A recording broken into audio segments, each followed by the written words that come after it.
Muy buenas tardes, soy Elena Conterno, presidenta de IPAE.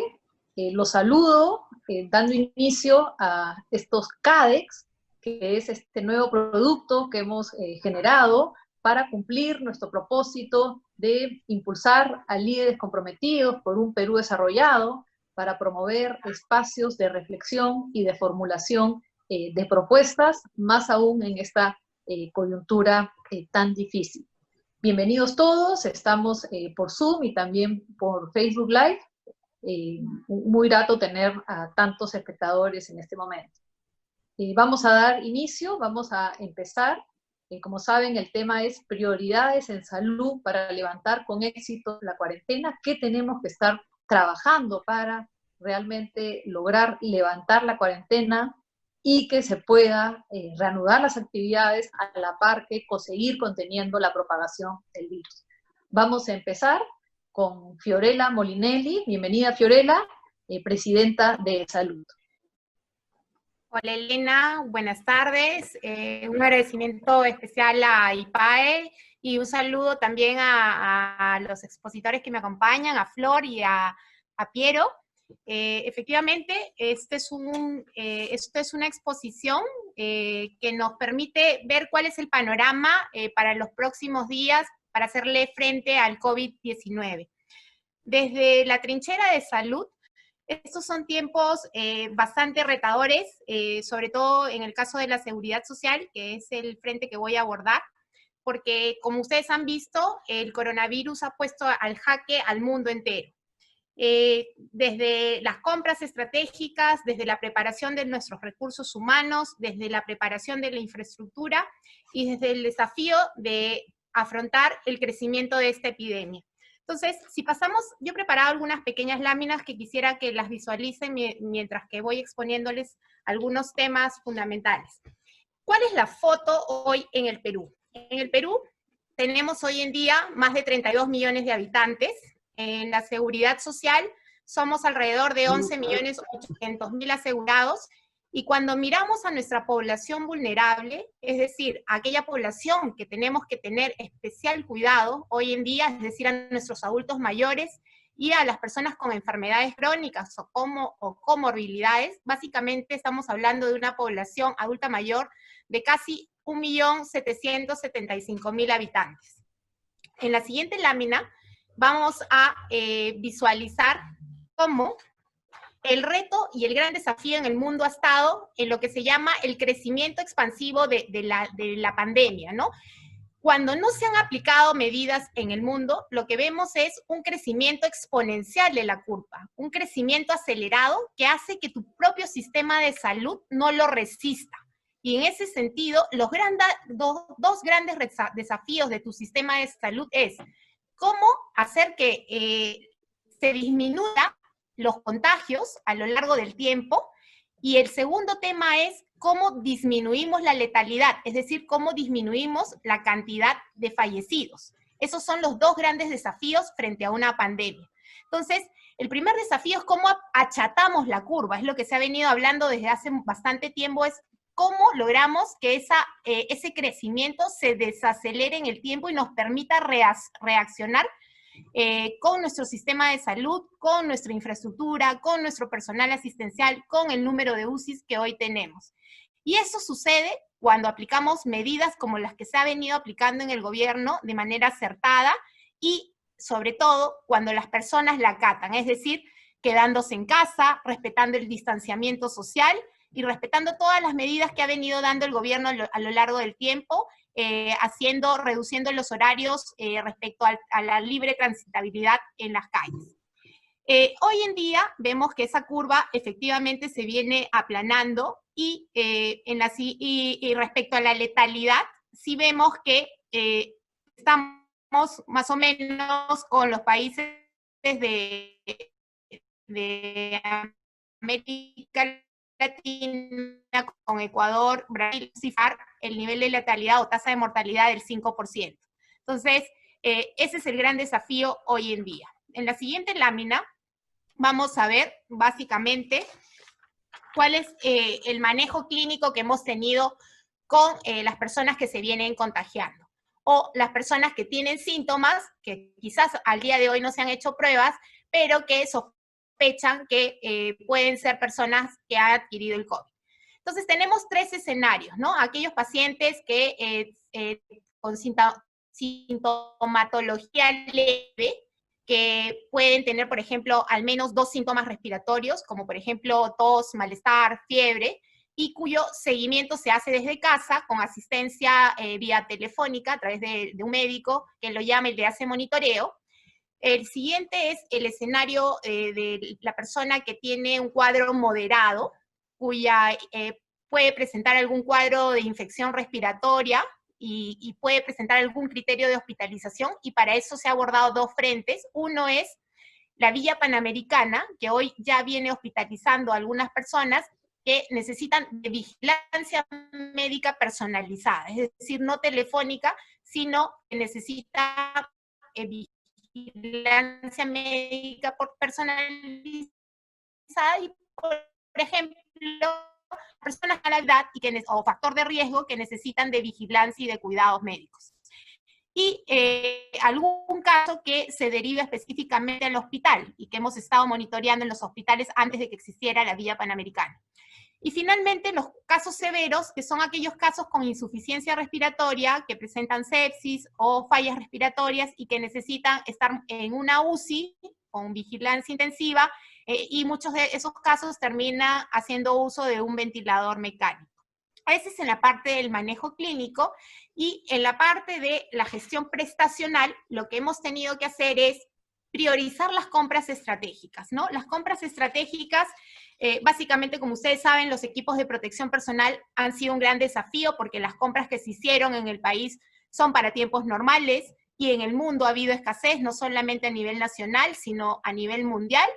Y hemos tenido que afrontar el desafío de comprar de una manera mucho más rápida y pelearnos y competir con el resto de países para poder tener equipos de protección personal para nuestro personal asistencial, comprar medicinas, no dejar descuidada la parte regular de la atención en nuestros hospitales, porque no hay que olvidar que, digamos, si bien es cierto, tenemos el COVID, pero también tenemos los pacientes regulares, las personas con diabetes, los pacientes oncológicos, los pacientes que llegan a operarse en los hospitales, y para eso hemos puesto algunas estrategias claves, como por ejemplo, los centros de atención inmediata, las urgencias 24 horas del día en los primeros niveles de atención, el PADOMI que atiende a casa con las medicinas, la farmacia vecina. Luego hemos establecido canales, porque hoy el distanciamiento social es la principal barrera. Si bien el recurso humano se puede contratar, la principal barrera es la transitabilidad. Y ahí el gran desafío ha sido implementar de manera más intensiva la teleconsulta, la telemedicina, la visita domiciliaria, el traslado vía ambulancia de nuestros pacientes, y activar el call center para ayudar a que nuestros pacientes no se expongan viniendo al hospital. Y finalmente, con nuestro personal asistencial, levantar a todo nuestro ejército, a nuestros héroes, ponerlos juntos a trabajar, porque como ustedes saben, el recurso humano es digamos, los intensivistas es un personal escaso en todo el país. Y cuando los intensivistas, digamos, agotan la primera fila, tenemos que recurrir al otro recurso humano que también cumple un rol fundamental, como son los emergenciólogos, los neumólogos, los anestesiólogos, los internistas, ¿no?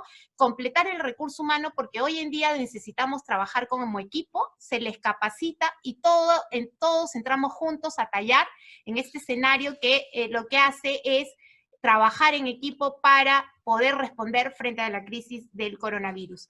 Finalmente, termino con esta lámina de reflexión, que es: ¿cuál es nuestro desafío? Crecer en el corto plazo respecto a nuestra infraestructura, no solamente en Lima, sino también en las regiones. Y para eso, hoy la población tiene que sentirse tranquila de que como Salud estamos trabajando para ampliar nuestra oferta hospitalaria. Hoy la oferta hospitalaria permite responder a la crisis, pero nos ponemos siempre en los escenarios moderados y en los escenarios críticos, y por eso hemos planificado un crecimiento para abril y para mayo de nuestra oferta. Hoy contamos con, esto es bien importante, con el crecimiento de la villa, tenemos ya 900 camas hospitalarias en la villa, más las 560 camas hospitalarias que ya teníamos a nivel nacional. Tenemos 242 unidades de cuidados intensivos y unidades de cuidados intermedios actualmente, y 232 ventiladores mecánicos.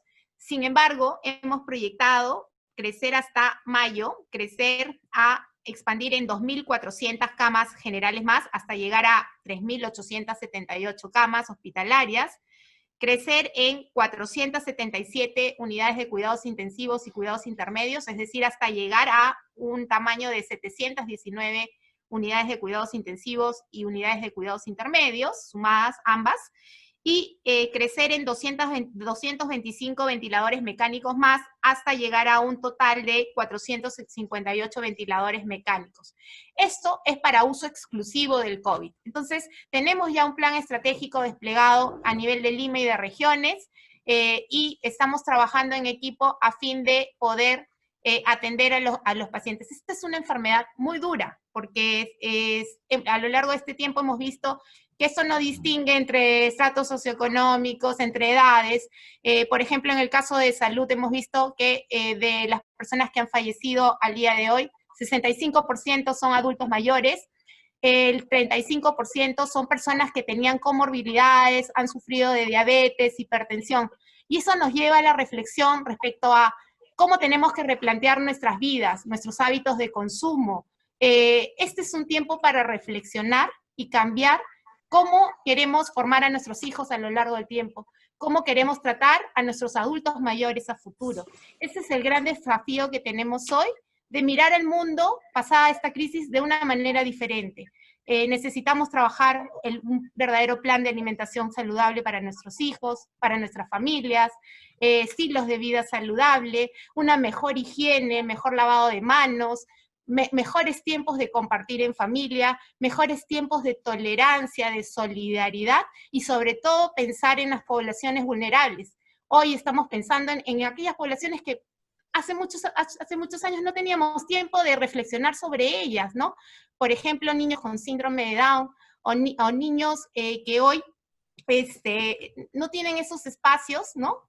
Dentro de la crisis para poder salir a tener esos espacios para relajarse, para poder compartir con su entorno, y esto justamente nos lleva a esa reflexión. Ellos son parte de nuestra sociedad y necesitamos también pensar en ellos.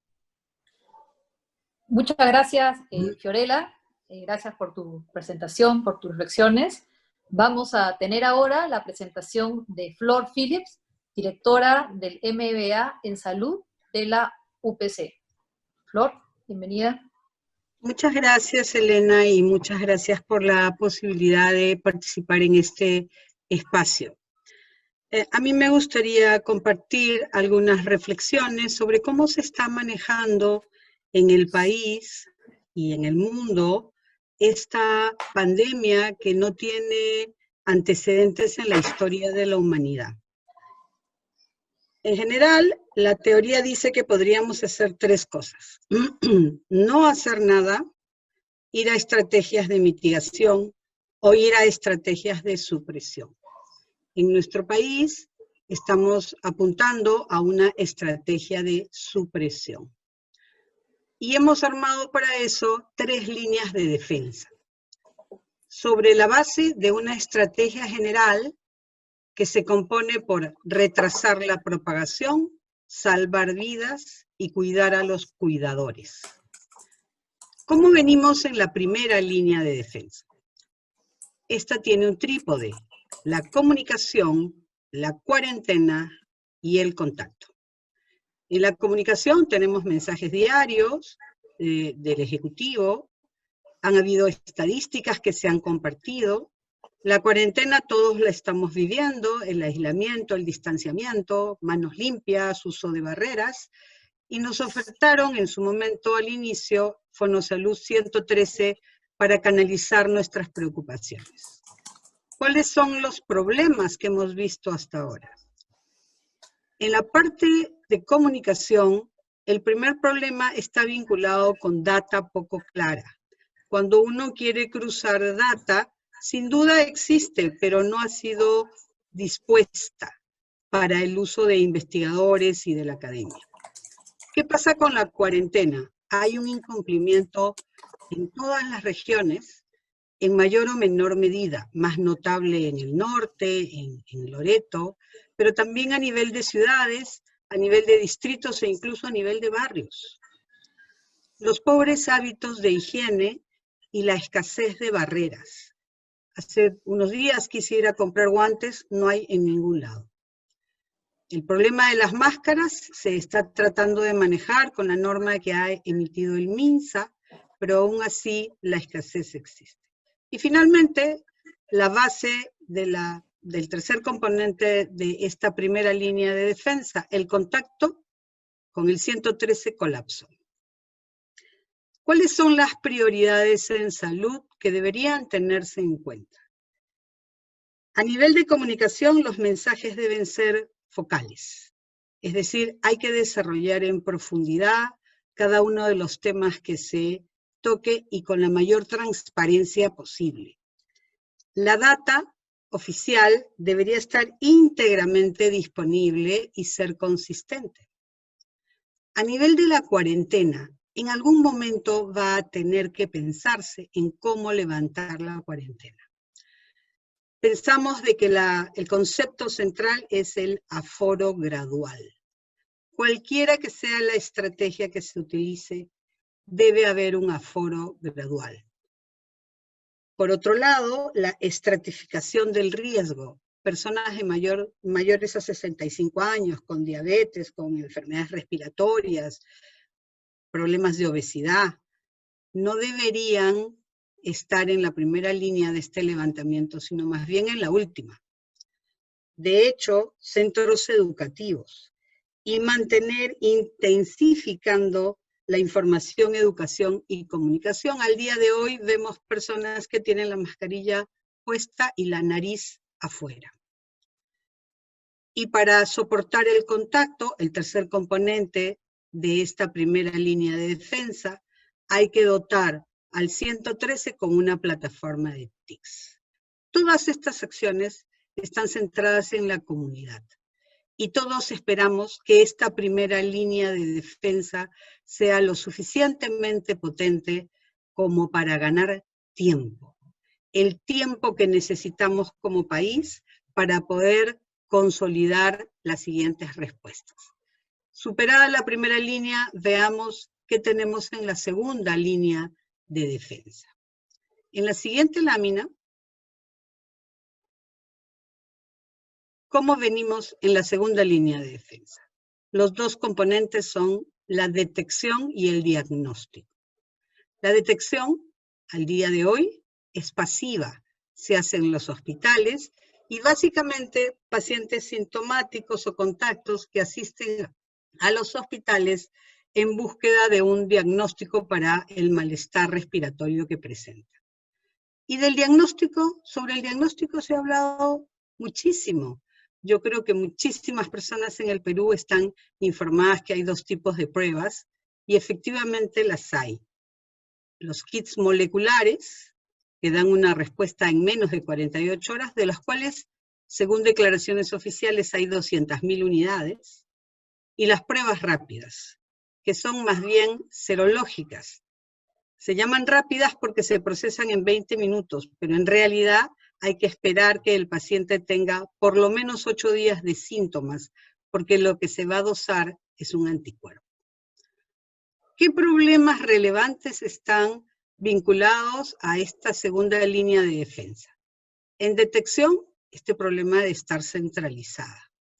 Y por supuesto, la escasez de equipos de protección personal y también la insuficiencia de recursos humanos, hoy distribuidos en los hospitales.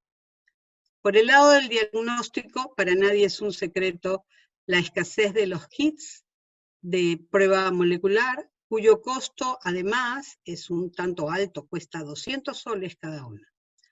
La baja capacidad del Instituto Nacional de Salud para poder soportar ese procesamiento, y las pruebas rápidas que, como comenté, tienen la condición especial de dar respuesta una vez que se ha superado el día 8 de los síntomas, porque se van a dosar anticuerpos. El costo de estas pruebas rápidas es de apenas 16 soles.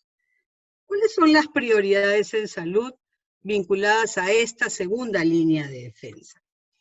Tenemos a nivel de detección una estrategia novísima que acaba de regular el MINSA, que se llaman los equipos de respuesta rápida.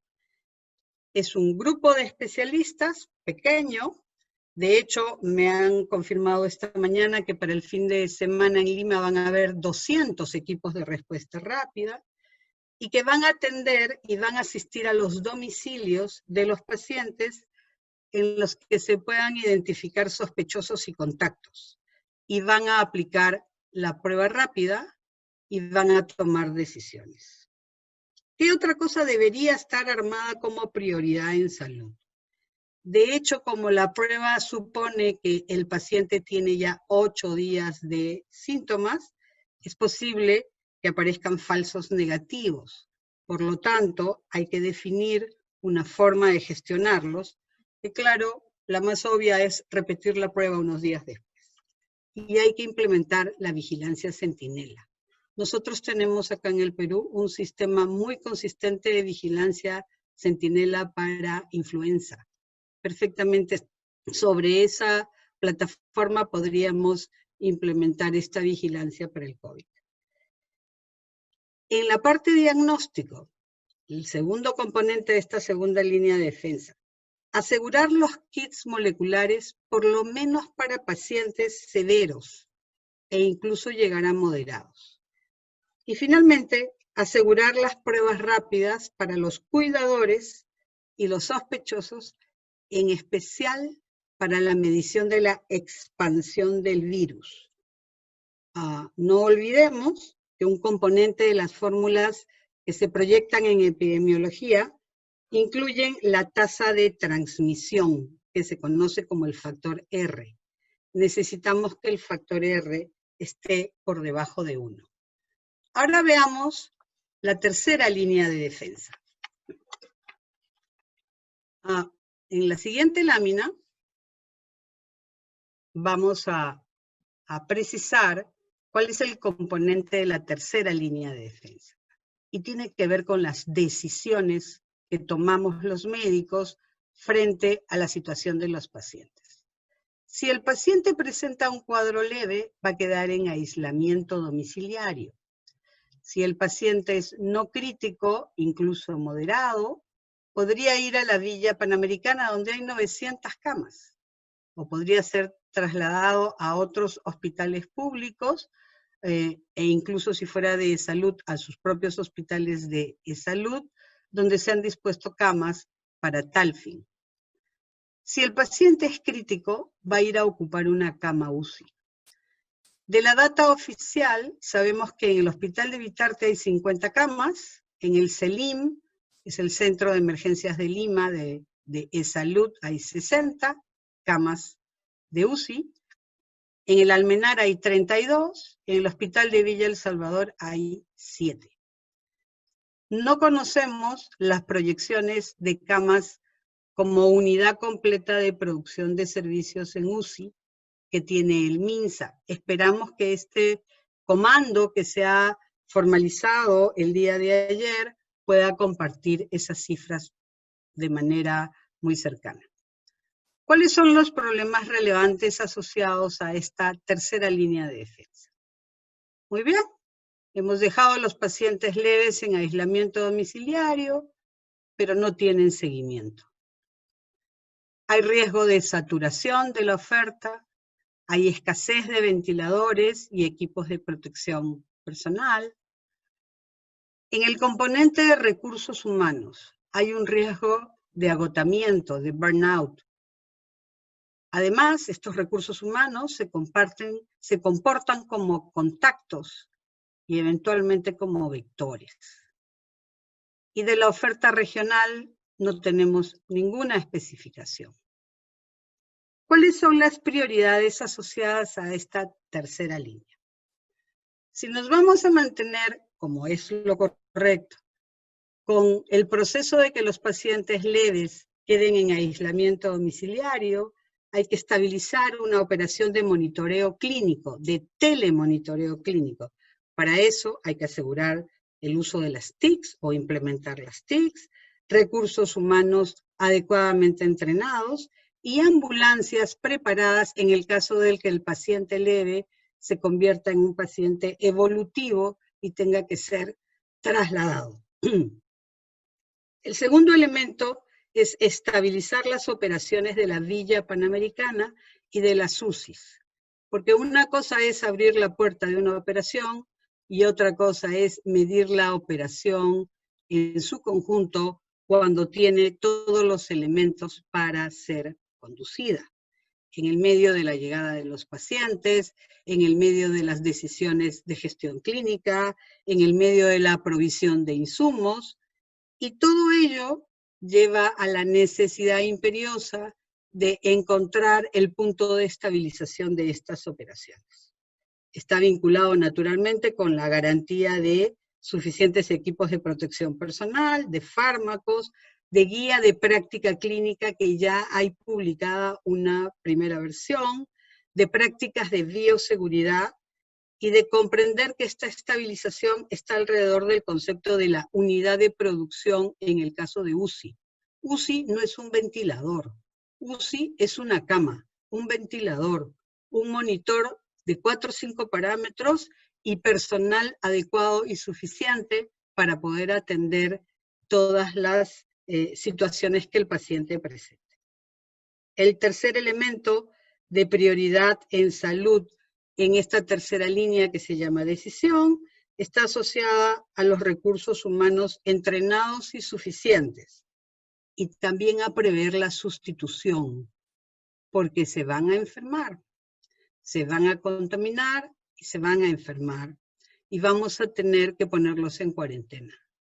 Y la escasez de recursos humanos en nuestro país es un problema que arrastramos desde hace muchos años. Por tanto, hay que prever esa sustitución y naturalmente la protección de su salud y el testeo con prueba rápida. Finalmente, en esta tercera línea, y antes de pensar seguramente con mucha precisión en lo que sería en el futuro la cuarta línea de defensa, hay que asegurar la ampliación de la oferta, la expansión de la oferta. Y esta expansión tendrá que ir de la mano con las decisiones que día a día se tomen en función de los resultados de pacientes confirmados, pacientes hospitalizados, pacientes incorporados en UCI, etc. La segunda línea y la tercera línea están centradas en la persona. Esto es lo que quería compartir, Elena. Muchas gracias. Muchas gracias, Flor. Para decirles a todos que estamos leyendo las preguntas que nos están formulando y más adelante habrá oportunidad de poder responderlas. Damos pase ahora a Piero Gessi, socio fundador de Hacer Perú. Bienvenido, Piero. Gracias, Elena, por la invitación.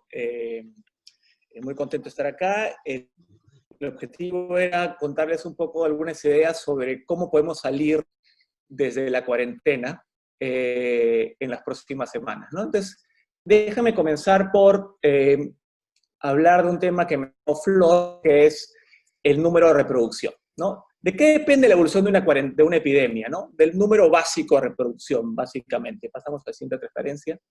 Y esto es una función, por un lado, del número de contactos que hacen las personas, la probabilidad de transmisión por contacto y la duración de la infección. Entonces, el número básico de reproducción nos dice, en general, cuánto una persona, un infectado típico contagia, cuántas personas contagia en promedio durante la duración de la infección.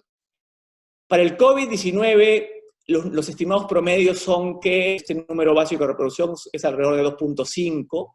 Ahora, no estamos hablando de una característica inherente, biológica del COVID. También depende de lo que hace la gente. Digamos, la duración de la infección puede ser exógena, pero los contactos, digamos, lo que ha hecho hoy día el pico y placa para hombres y mujeres del presidente Vizcarra es básicamente tratar de reducir contactos. La solución es reducir contactos lavarse las manos implica reducir la probabilidad de transmisión, etc. Entonces, es un número que no es fijo ni inherente únicamente a la enfermedad, ¿no? Después tenemos lo que sería el número efectivo de reproducción R, que básicamente es el número básico multiplicado por el porcentaje susceptible al contagio, ¿no?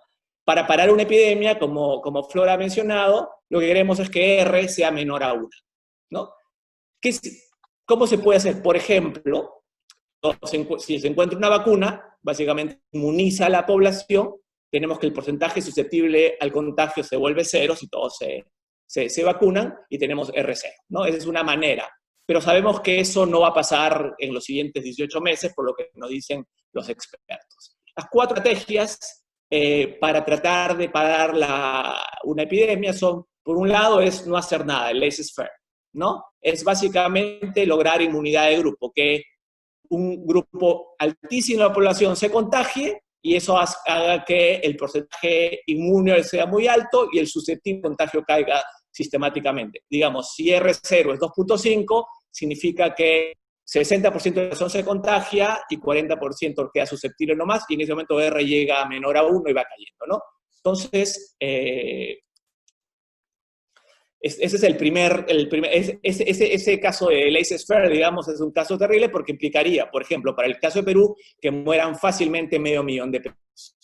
El segundo caso es mitigación, lo que he llamado a achatar la curva, que significa hacer algunas medidas de distanciamiento social, pero manteniendo el R0, el número básico de reproducción, un poco encima de 1. Y esperar igual la inmunidad de grupo, pero en un plazo mucho más largo del tiempo. Eso se suponía hasta hace unos meses que era una posibilidad, pero claramente tampoco es una posibilidad para ningún país. Los cambios de actitud de países como Reino Unido particularmente, Holanda, tiene mucho que ver con el hecho que este achatar la curva en realidad no funciona, ¿no? Hay que martearla, hay que bajarla.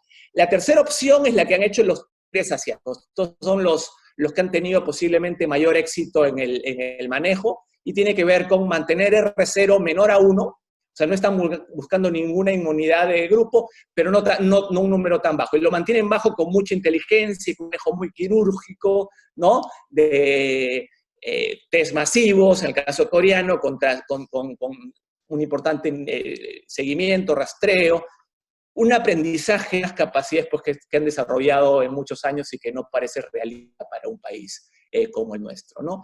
La otra opción es la supresión, la que hemos decidido nosotros, que es bajar de 0 lo más cerca a 0 posible, ¿no? Simplemente no es jugar en los márgenes de eso, sino bajarlo sustancialmente con cuarentena generalizada de la población. Ese ha sido el objetivo del gobierno. Ahora, ¿cómo salimos de la cuarentena? El siguiente slide. ¿Cómo y cuándo salimos de la cuarentena?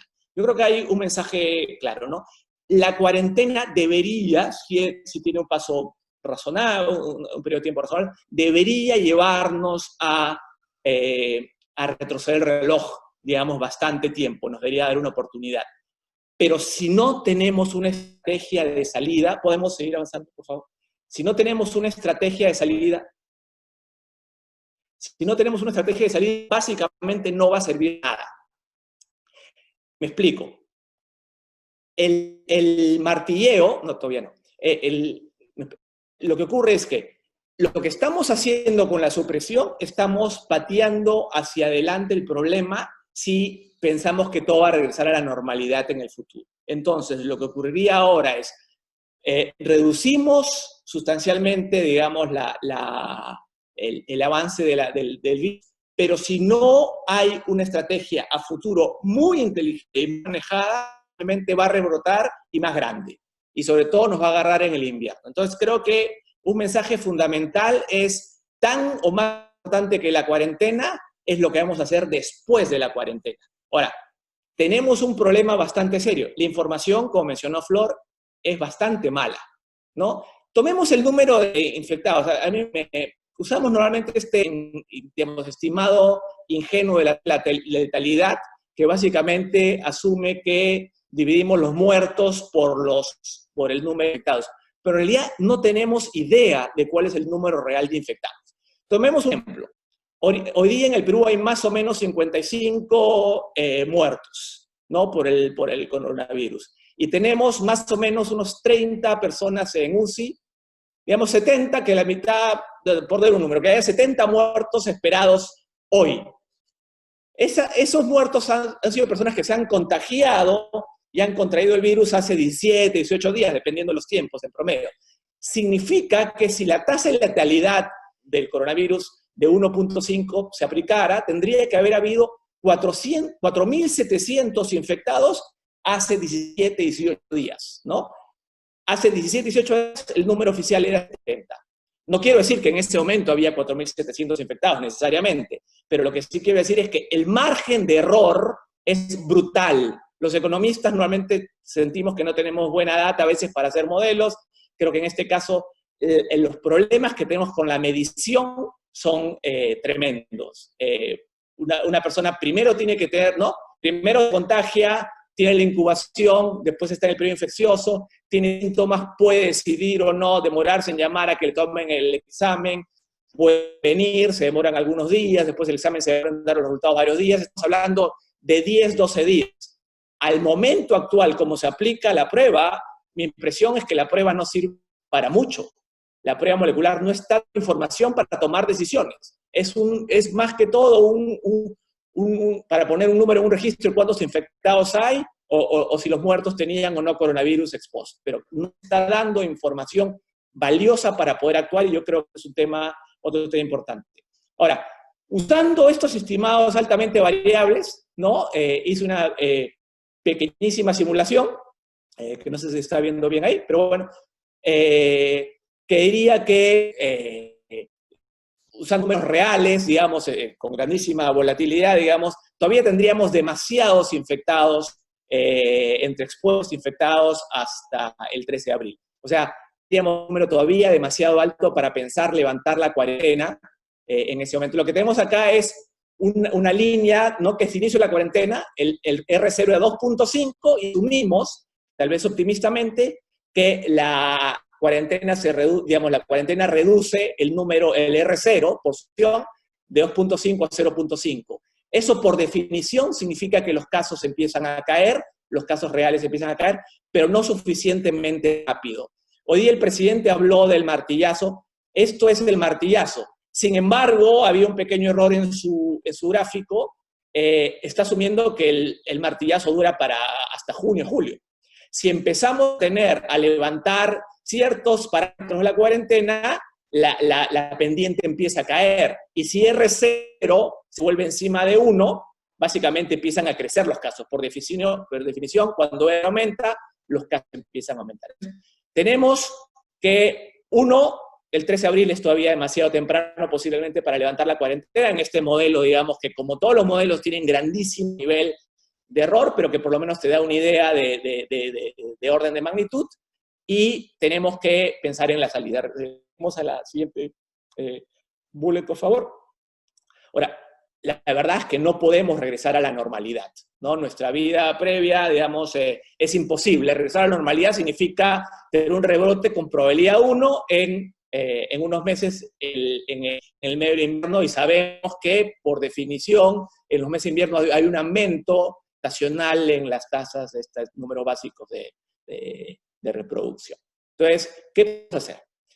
En primer lugar, creo que tarde o temprano tenemos que empezar a que alguna actividad económica activa regrese. El nivel de la recesión económica que se está viendo, el shock de oferta que se está viendo es brutal y sin precedentes.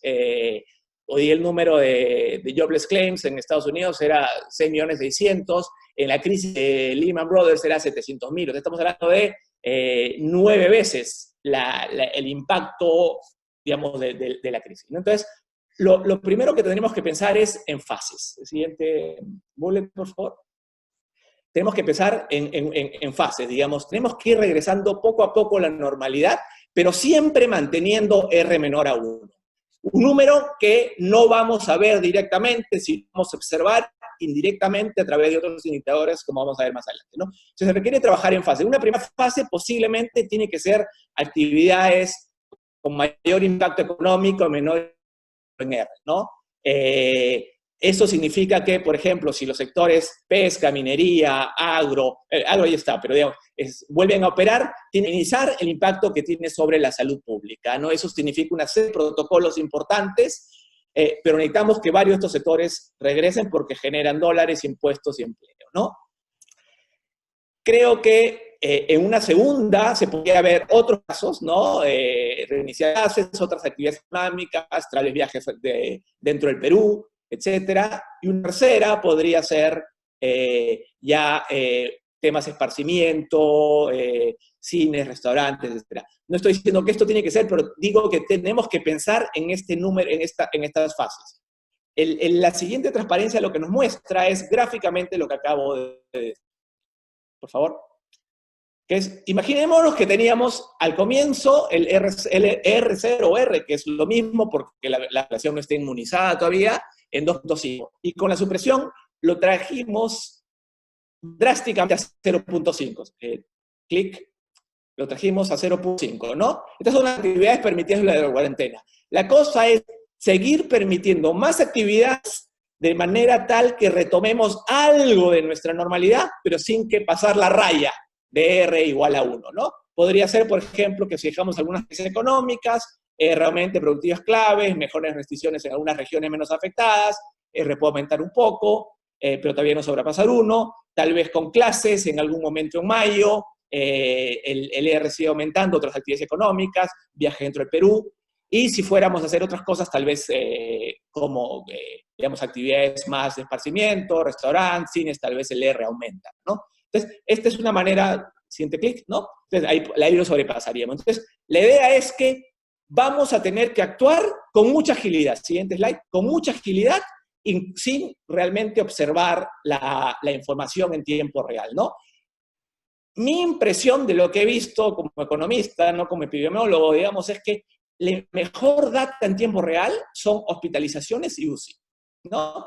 ¿Por qué? Porque a menos que cambiemos sustancialmente, como los indicadores, digamos, de casos, son información de hace 12, 14 días, ¿no? Muy antigua, no nos está sirviendo para tomar decisiones, tendríamos que cambiar dramáticamente. Por otro lado, las muertes son un indicador todavía del futuro. Caso italiano, por ejemplo, ya está cayendo, ya se está aplanando la curva claramente en Italia, y ya se ha visto que el número de nuevos casos es porcentualmente cada vez menor, pero las muertes siguen siendo bastante altas, ¿no? Entonces, un indicador intermedio que tiene que ser considerado es hospitalizaciones y UCI. Creo que eso es el número a chequear. ¿Cuál es nuestra capacidad y cuánta gente está hospitalizada y UCI? Ahora, hay un problema, porque tenemos que asegurarnos que todas las hospitalizaciones son los casos confirmados y sospechosos, porque si la prueba se demora y ponemos como hospitalizaciones solo aquellos que tienen la confirmación de la prueba, no estamos haciendo bien el trabajo. Entonces, mi impresión es que lo que tenemos que estar viendo es en qué momento se achata la curva de hospitalizaciones y UCI. Una vez que esté estabilizada, curva por un número determinado de días, se puede soltar algunas cosas. Si empieza a crecer, tienen que ajustarse. O sea, tenemos una especie de cuarentena intermitente. Tenemos que encontrar una solución a la peruana, ¿no? A veces escucho que tenemos que copiar, ¿no?, el modelo de Singapur, de Corea. No es realista buscar emular a los tigres, no es nuestra realidad. Estos países han adquirido capacidades en décadas de pelear este tipo de epidemias con aprendizaje, ¿no? Que nosotros ni siquiera para el niño, para desastres naturales, hemos logrado generar ese aprendizaje y nos equivocamos cada vez que no, nos olvidamos cada vez que aparece uno nuevo. Ellos han logrado acumular aprendizaje y tienen capacidades que casi ningún país del mundo tiene. Entonces creo que pensar vamos a lograr mucho con los testeos, rastreo y cuarentena de la población es bastante difícil. Debemos también apalancar nuestras fortalezas. ¿Cuáles son nuestras fortalezas? Fuimos, creo, el primer país en suprimir, digamos, en buscar la supresión radical sin ningún muerto, ¿no? Entonces suprimimos relativamente temprano. Claramente, con más de 80% de popularidad, el presidente tiene un liderazgo que es importante tomar, la actitud de la ciudadanía, tenemos capacidades en programas sociales y tenemos una población bastante joven, digamos, el 8% de los peruanos nomás es mayor de 65 años versus más de 20 tantos por ciento en Italia y Japón. Entonces tenemos una ventaja relativa, dada la mayor letalidad en las poblaciones mayores, ¿no? Entonces el futuro tiene que implicar seguir manteniendo medidas nuevamente que requieren mantener a un R que no vamos a ver, sino que vamos a observar indirectamente a través de lo que está pasando con hospitalizaciones y UCI, y que requiere temas, y vamos rápido, el uso de la mascarilla, o sea, low-tech, casi todo tiene que ser low-tech, porque es las capacidades que tenemos, ¿no? Distanciamientos los mayores a 65 años, post-cuarentena, y posiblemente mandarle a través del trabajo que ya está haciendo Pensión 65, ¿no? Encontrar cómo transferirles recursos para que no colen el Banco de la Nación, porque de nada nos sirve, ¿no? Que se contagien ahí.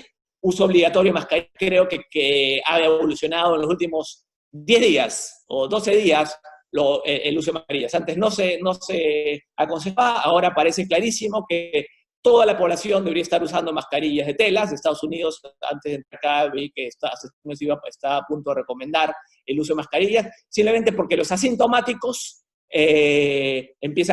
también contagian, y eso no necesitas toser ni estornudar para contagiar, sino puede ser hablar, ¿no? Respirar. Entonces las mascarillas fundamentales para quitar el estigma social y también para inclusive algo tan tonto como para no tocarse la cara, ¿no?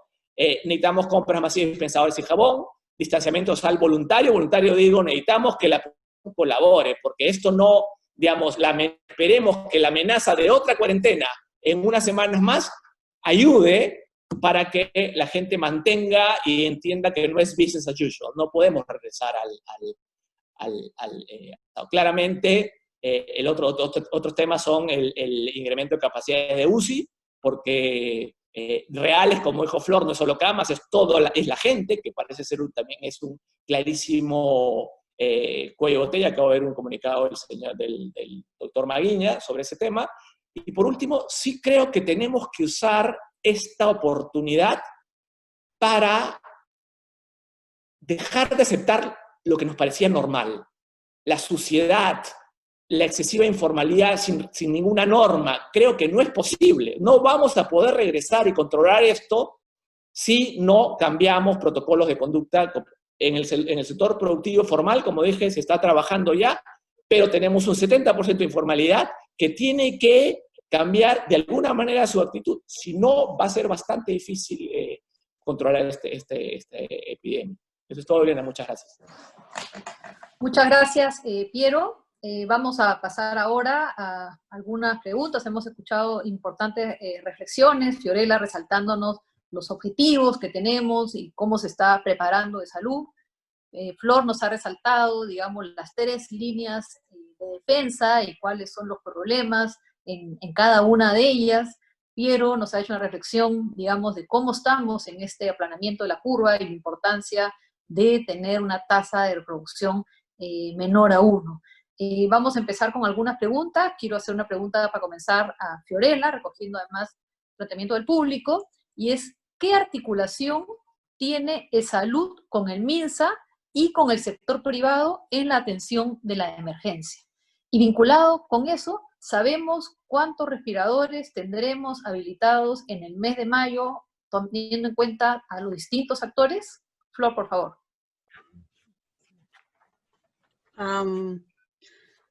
Pensé que la pregunta era para Fiorella. Sí, perdón, para Fiorella. Sí, a ver, efectivamente el ente rector en el sistema de salud es el MINSA, ¿no? Y ellos son los responsables de coordinar y liderar las estrategias dentro de todo el sistema de salud, tanto para los gobiernos regionales, que lideran el sistema de salud en las regiones, para las Fuerzas Armadas, para las fuerzas policiales, que tienen su propio sistema de salud, y para eSalud. Venimos trabajando de manera coordinada en las estrategias de trabajo conjunto, incluso con el sector privado. Se ha conformado el día de ayer un comando de trabajo conjunto, un equipo de trabajo conjunto, que incluye también al sector privado, a la policía, a las Fuerzas Armadas, a eSalud y al propio MINSA. Lo que se está haciendo es básicamente coordinar dentro de todas las estrategias que hemos mencionado las distintas líneas, por ejemplo, voy a poner algunos ejemplos específicos. Para el ingreso a la villa, ya existen protocolos definidos, la villa está preparada para albergar a cualquier paciente que venga desde, no importa si es asegurado o no, si es una persona que ha sido contagiado dentro de la policía. Por ejemplo, el día de hoy hemos recibido a 8 policías que son sospechosos, que dentro de su actividad probablemente ya tienen sintomatología y probablemente en el hisopado terminen siendo COVID positivos, están en la villa. Y también para el propio personal asistencial, que en el día a día puede, digamos, adquirir el COVID, ¿no? Entonces, tenemos que preparar toda esta contención y para eso se necesita un trabajo en equipo, porque existen reglas de ingreso a la villa, ¿no? No se puede recibir a cualquier paciente y en ese sentido tenemos que canalizar cuáles son los protocolos. Por ejemplo, ingresan personas que son derivadas desde un establecimiento de salud, que han sido revisadas por el médico, que pueden tener un factor de riesgo, como no. Por ejemplo, los que tienen factor de riesgo pueden ser personas adultas mayores o personas que tienen alguna comorbilidad, pero se encuentran estables, o sea, no tienen insuficiencia respiratoria, o personas que aún no teniendo factor de riesgo, sí ponen en factor de riesgo a su familia. Por ejemplo, viven con adultos mayores y exponen a esa población de riesgo y por eso necesitamos aislarlas de inmediato. Ese es un poco el resumen de las reglas. También estamos coordinando, por ejemplo, la capacidad dentro de las regiones. No todas las regiones responden de la misma manera. Por ejemplo, hay regiones donde la primera línea la tiene un hospital de salud. Por ejemplo, tenemos algunas regiones como Piura, como La Libertad, como Lambayeque, y Arequipa, donde la primera línea la tiene como principal responsable de salud, un hospital de salud. Hay otras regiones donde compartimos infraestructura y responsabilidad para atender a pacientes del COVID entre las regiones y, por ejemplo, el propio salud, caso Loreto, caso Amazonas, caso Huancavelica, ¿no? Que son regiones que tienen un poco más de, digamos, de escasez de recursos. Entonces, estamos trabajando de manera organizada para justamente ver cómo destinamos nuestros recursos humanos, que ya de por sí eran escasos, cómo priorizamos la compra de ventiladores, es decir, cada quien está haciendo un esfuerzo por comprar ventiladores, pero a la hora de asignarlos, aquí no importa si es para salud o para el MINSA, sino que tenemos que dotar a esas primeras líneas que se han identificado dentro de cada una de las regiones para poder responder frente a la crisis. Entonces, ese es un poco el trabajo en equipo.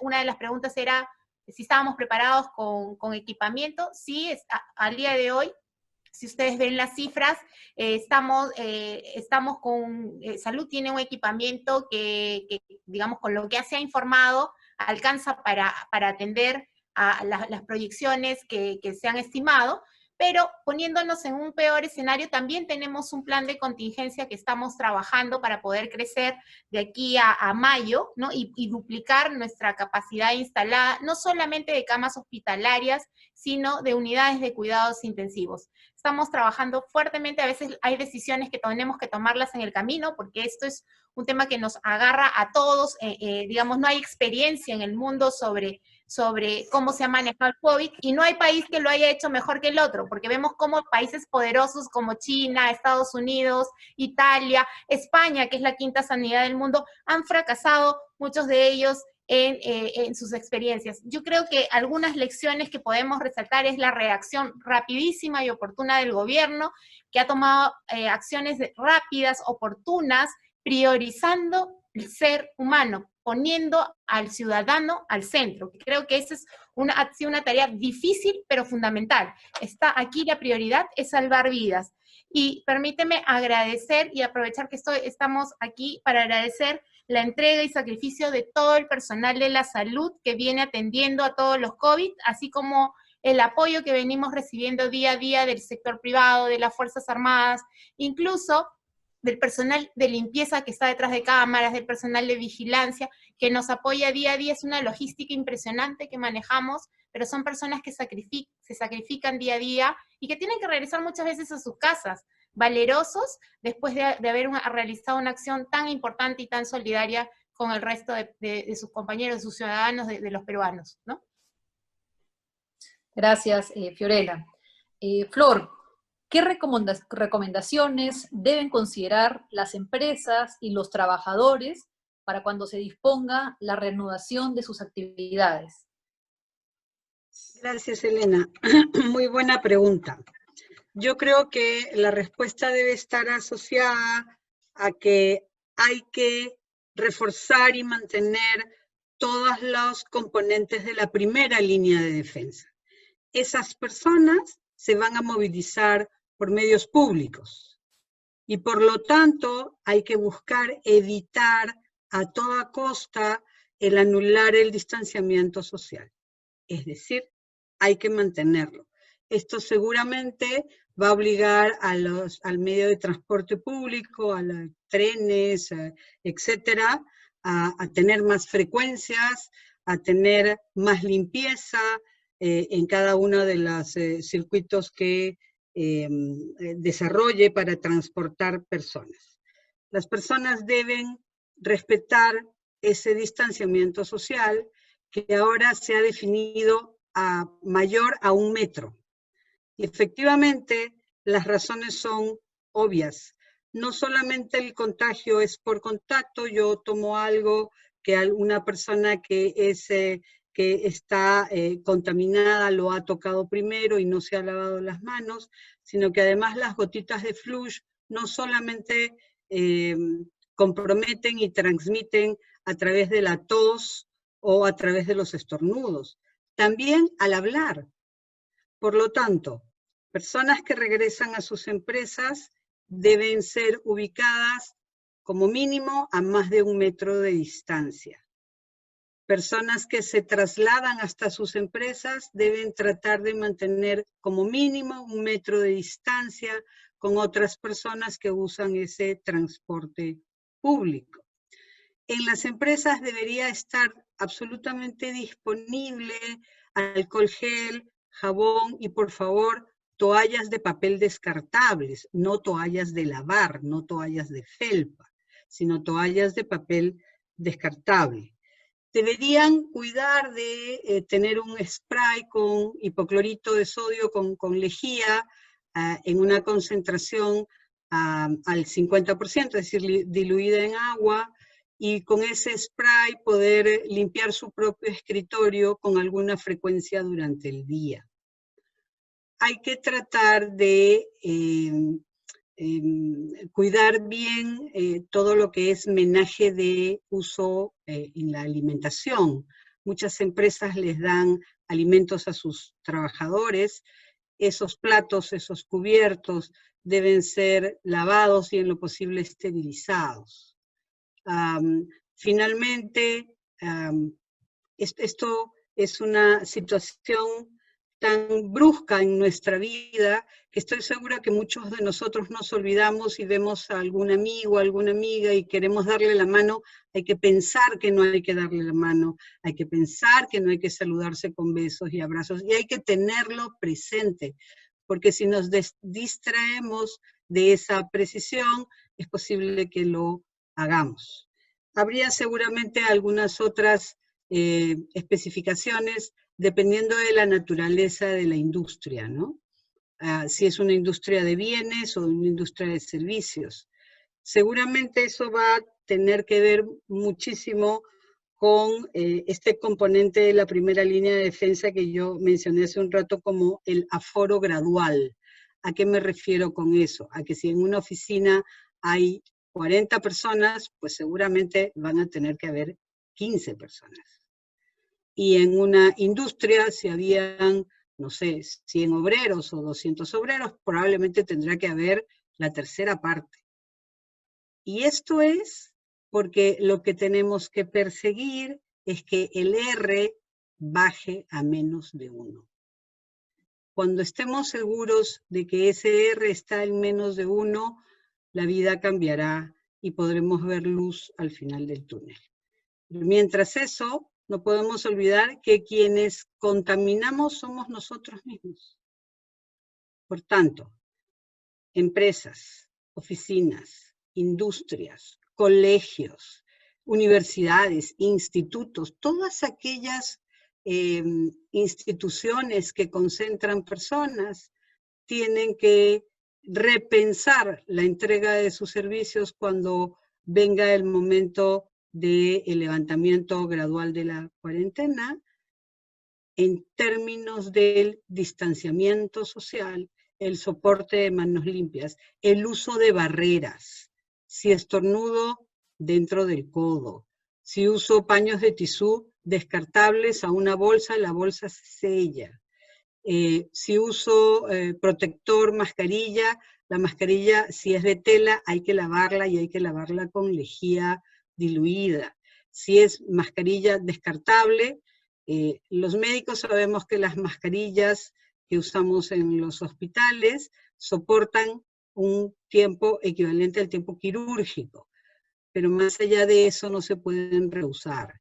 ¿Por qué? Porque aún si no hablaras con la mascarilla puesta, el simple hecho de respirar transmite vapor, humedece la mascarilla, pierde sus potencialidades.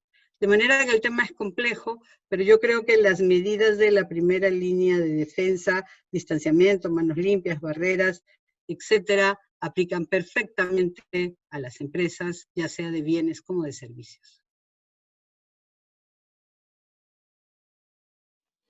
Gracias, Flor. Piero, te transmito una pregunta al público sobre el nivel de letalidad, ¿no? Preguntan si el nivel de letalidad, que es más alto del 2% que se ve en países desarrollados, puede deberse a un subregistro de los casos o a una demora en la atención, la detección de los casos graves. Y también si puedes profundizar un poquito en el tema del problema de que las pruebas moleculares no estarían sirviendo para la toma de decisiones. La tasa de letalidad creo que es relativamente, digamos, sencillo. Nosotros medimos la letalidad como el ratio, digamos, entre los muertos y los casos, ¿no? Pero ambos números están equivocados, o no son los correctos. Primero, porque claramente los casos no los tenemos bien medidos.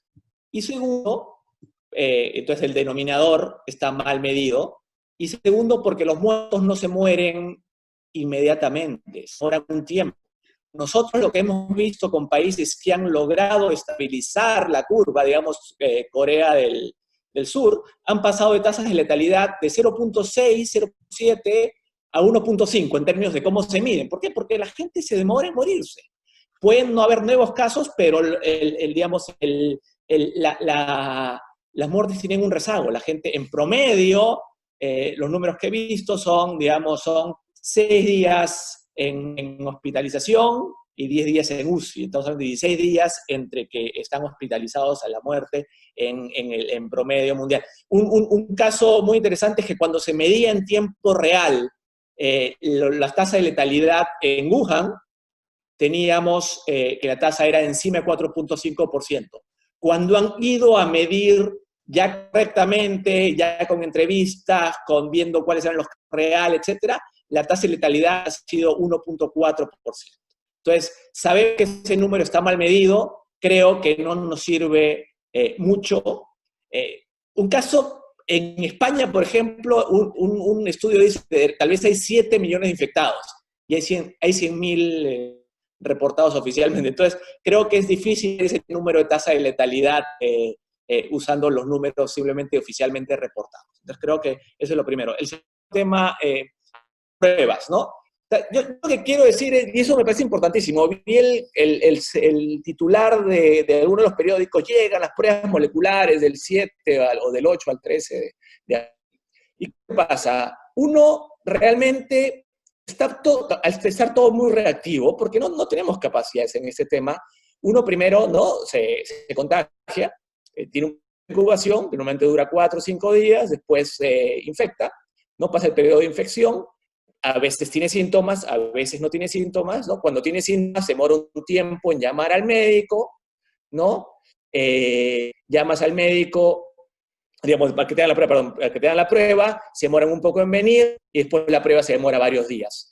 Para el momento que tienes la prueba, el resultado de la prueba, alguna gente ya se murió, ¿no? Y en algunos casos hay muchos hospitalizados que son obvios que tienen más allá de los falsos positivos, negativos, muchos hospitalizados que son obvios que tienen la enfermedad, pero no el virus, pero no están registrados oficialmente. Entonces, en la situación actual, la prueba no sé para qué está sirviendo, salvo para registrar y decir oficialmente es un infectado, oficialmente se murió de coronavirus, pero no está siendo como se usa en Corea, donde rápidamente te a gente sin síntomas, con síntomas, y de esa manera utilizas la información en tiempo real, en un día ya tienes el resultado, trazas, rastreas todos los contactos, entonces puedes ver todo la red o la net de gente que se ha tenido contactada contigo. En algunos casos en Israel usan GPS, ¿no? Ven cuál es el grupo.